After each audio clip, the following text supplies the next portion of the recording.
মনে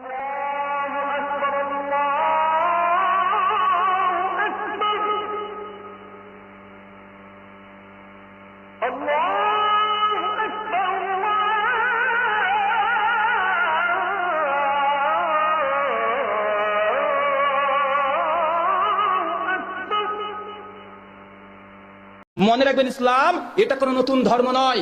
ইসলাম সৃষ্টির দিন থেকে পৃথিবীতে আছে এবং থাকবে ইনশাআল্লাহ। এই ধর্মটি নতুন কোনো ধর্ম নয়। তারা যে ধরছে ইসলাম ধর্মের সূচনা মুহাম্মদ আরবি সাল্লাল্লাহু আলাইহি সাল্লামকে দিয়ে, এই গণনাটা সঠিক নয়। ইসলাম ধর্ম আমাদের নবী মুহাম্মদ সাল্লাল্লাহু আলাইহি সাল্লাম নিয়ে আসেননি, বরং তিনি ইসলাম ধর্মের সর্বশেষ নবী।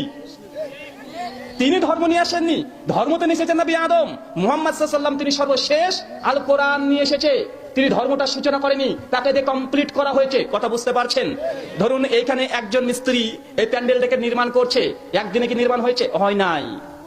একদিন নির্মাণ হয় নাই, 3 দিন 4 দিন 5 দিন লেগেছে। তো ইসলামটাকে একদম সম্পূর্ণ কমপ্লিট করতে গিয়ে 1,24,000 নবী রাসূল তারা একটা করে সম্পূর্ণটা করেছে। আল্লাহর নবী শেষ নবী এসে রং চং মাখিয়ে পরিষ্কার করে দিয়ে গেছে। কথা বুঝতে পারছেন? তিনি ইসলাম নিয়ে এসেছেন, তিনি সর্বশেষ নবী, তাকে ইসলামকে কমপ্লিট করা হয়েছে। এরপরে কোনো নবী আসবে না, কোনো রেভেলেশন আসবে না, কোনো আল্লাহর ওহী আর কখনো কোনো সমাধি আসবে না। ইসলাম ধর্মের সর্বশেষ নবী মুহাম্মদ সাল্লাল্লাহু আলাইহি ওয়াসাল্লাম তিনি ইসলাম নিয়ে আসেননি, ইসলামকে কমপ্লিট করতে এসেছেন। ইসলাম তথা হিন্দু ধর্ম, সনাতন ধর্ম, এটা বয়স খুব বেশি নয়। ওরা বলে যে 1,96,00,000 বছর আগে হিন্দু ইসলাম এসেছে, কিন্তু এই কথাগুলো আসে মানুষের মুখের কথা, এটা কোনো প্রামাণিক কোনো প্রমাণ নেই। হিন্দু দাদাদের যাবতীয় ধর্মগ্রন্থ লেখা আছে সংস্কৃত ভাষায়। কি ভাষায়? সংস্কৃত ভাষায়। আর ভাষাবিদ তারা বলছে সংস্কৃত ভাষা এটা মূলত কোনো একাকিত্ব কোনো ভাষা নয়, এটা প্রাচীন ইন্দো ইউরোপিয়ান একটি ভাষা আছে, তার সেকেন্ড টার্ম ভাষা হচ্ছে সংস্কৃত ভাষা। কথা বুঝতে পারছেন? তো সংস্কৃত ভাষা এটা প্রাচীন ইন্দো ইউরোপিয়ান ভাষার সেকেন্ড একটা ল্যাঙ্গুয়েজ তথা ভাষা। ভাষাবিদ তারা বলছে সংস্কৃত ভাষা এসেছে আনুমানিক 5,000 বছর আগে। কত বছর আগে? 5,000 বছর আগে এই সংস্কৃত ভাষা এসেছে। আর সমস্ত হিন্দু স্কলাররা একমত, গীতা, রামায়ণ, মহাভারত, বেদ, উপনিষদ, স্মৃতিশাস্ত্র, শ্রুতিশাস্ত্র এবং যতগুলো হিস্ট্রিক্যাল তাদের তথ্য প্রমাণ আছে, সবগুলো যে সংস্কৃত লিপি দিয়ে লেখা আছে। একজন হিন্দু পণ্ডিতকে জিজ্ঞেস করেন, সে বলবে দেবনাগরিক সংস্কৃত। যারা ভাষা জানেন না, কঠিন মনে হতে পারে, শুধু এতটুকু ধরে রাখেন, হিন্দু ধর্মর গ্রন্থটি যে সংস্কৃত ভাষায় লেখা আছে সেই লিপিটার নাম হচ্ছে দেবনাগরিক সংস্কৃত। কথা বুঝতে পারছেন?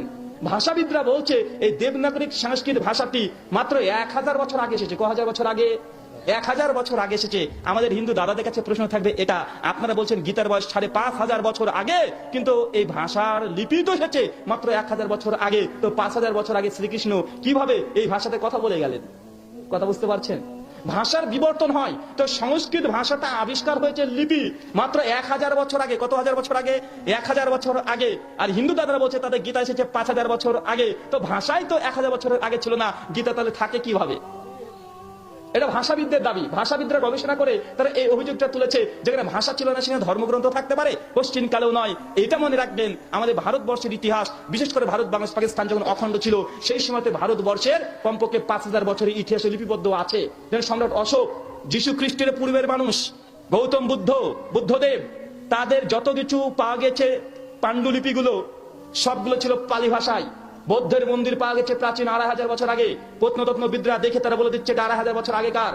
তাদের যে ধর্মগ্রন্থ, তাদের উপদেশ, ধামপাদ, সবগুলোর একটা প্রমাণ পাওয়া যায়। কিন্তু হিন্দু ধর্মগ্রন্থের এগুলোর কোন ঐতিহাসিক প্রমাণ পাওয়া যায় না। আর যতটা পাওয়া যায় সব 1000 বছর আগের। এর আগে হিন্দু ধর্মের অস্তিত্ব ছিল বলে কোন ঐতিহাসিক প্রমাণ, কোন রেকর্ড নেই। কিন্তু আপনার ধর্মটা এসেছে তো মাত্র 1400 বছর আগে। মাত্র 1400 বছর আগে। আমি বললাম, কে বলেছে আপনাকে? উনি তখন বলছে, কেন তোমাদের মৌলানারাই তো বলে যে কোরআন এসেছে 1400 বছর আগে, তোমাদের নবী মুহাম্মদ আরবি সাল্লাল্লাহু আলাইহি সাল্লাম তিনি এসেছেন 1400 বছর আগে, তো তোমাদের ধর্মের বয়স তো 1400। আমি তাকে জিজ্ঞাসা করলাম, ঠাকুরমশাই আপনি জানেন আমরা মুসলিমরা কতগুলো নবী এবং রাসূলে বিশ্বাস করি কি নয়? তো উনি আমাকে জবাব দিয়ে বলছেন যে তোমরা তো 1,24,000 নবী রাসূলে বিশ্বাস করো। আমি তখন বললাম যে ঠাকুরমশাই আমরা যদি 1,24,000 নবী রাসূলে বিশ্বাস করি, তো আপনি কিভাবে বলছেন ইসলামের বয়সটা মাত্র 1400 বছর? ধরুন একজন নবী 1 বছর করে হায়াত পেয়েছে, কয় বছর? তো পৃথিবীর বয়স কত হওয়া উচিত? কথা বলেন, ইসলামের বয়স কত হওয়া উচিত? একজন নবী যদি 1 বছর করে হায়াত পায়, তো পৃথিবীর এমনি বয়স হয়ে যায় 1,24,000 বছর। হয় কি হয় না?